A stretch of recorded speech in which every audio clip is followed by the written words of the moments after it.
और इस बीच एक और बड़ी खबर है, उसका रुख कर लेते हैं। बड़ी खबर वक्फ कानून से जुड़ी हुई है।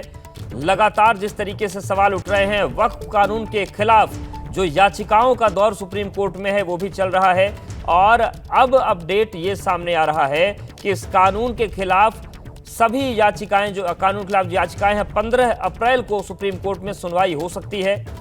तो सुप्रीम कोर्ट में 15 अप्रैल को सुनवाई संभव है। निपुण सहगल हमारे साथ जुड़ गए हैं। निपुण, लगातार जिस तरीके से याचिकाओं की संख्या बढ़ रही है, अब सुनवाई होने वाली है, क्या अपडेट है, क्या जानकारी है 15 अप्रैल को लेकर?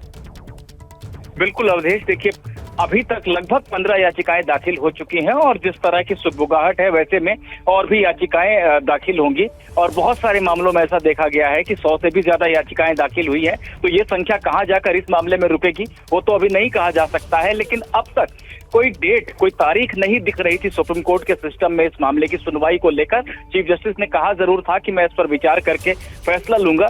अब कई मामलों में कंप्यूटर जनरेटेड डेट के तौर पर 15 अप्रैल की तारीख दिख रही है और आमतौर पे ये तारीख वही होती है जिसका निर्देश पहले ही चीफ जस्टिस की तरफ से दिया जा चुका होता है। लेकिन जब तक इसको औपचारिक शक्ल नहीं दी जाती है तब तक इसको टेंटेटिव डेट कहकर दिखाया जाता है। तो अब हम ये मान कर चल सकते हैं कि 15 अप्रैल मंगलवार को सुनवाई होने जा रही है। इसका एक कारण ये भी है कि कल के बाद से, यानी बुधवार के बाद से सुप्रीम कोर्ट में 4-5 दिन की अलग अलग कारणों से छुट्टी है, जिसमें महावीर जयंती, अंबेडकर जयंती जैसे ओकेजन शामिल हैं, जिसके चलते अब 15 अप्रैल को ही सुनवाई होगी, ऐसा लग रहा है। तो निपुण, जितनी भी याचिकाएं हैं, क्या सभी पर एक साथ सुनवाई इसमें होगी या अलग अलग होती है सुनवाई? जी नहीं, सभी याचिकाएं जो अभी तक दाखिल हुई हैं वो याचिकाएं लिस्ट में आ जाएंगी, सुनवाई के लिस्ट में।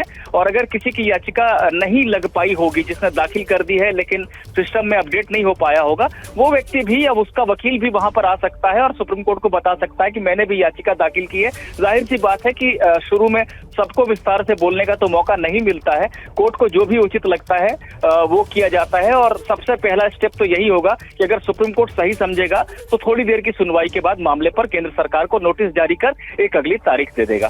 धन्यवाद हमारे साथ जुड़ने के लिए और जानकारी अपडेट्स को देने के लिए। तो निपुण जुड़े थे, उनका कहना है कि अब सिस्टम पर 15 तारीख दिख रही है, यानी कि अब ये जो सुनवाई की प्रक्रिया है वो आगे यहां से बढ़ेगी।